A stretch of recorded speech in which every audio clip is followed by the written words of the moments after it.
Село Кукля, едно напълно забравено и изолирано от хората място в Балкана. Именно затова реших да ви заведа там днес и да ви разкажа за моя прадядо.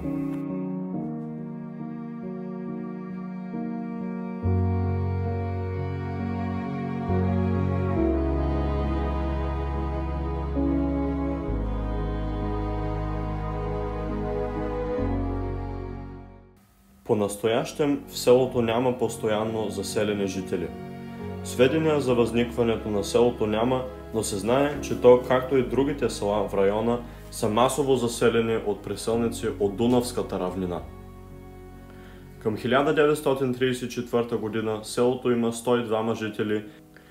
Това предполага, че масовото преселване се случило след Балканските и Първата световна войни.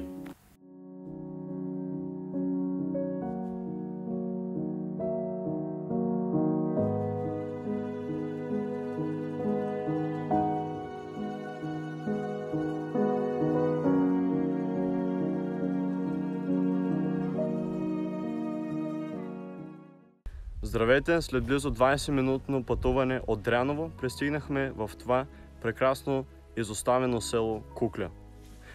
Това село е свързано с една много впечатляваща история на един от моите предци – Иван Иванов Куклата. Той през първата половина на 19 век бягал тука в село Кръшно, за да търси повече земи.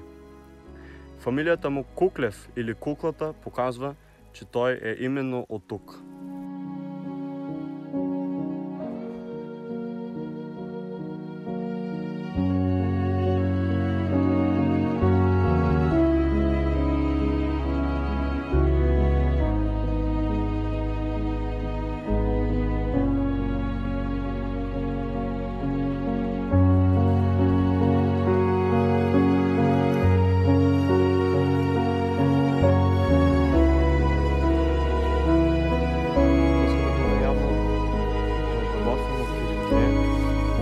Много време, защото има грозде, даже озряло.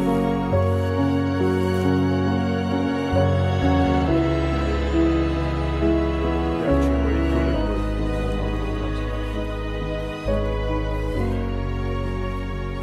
и всичко е доставено.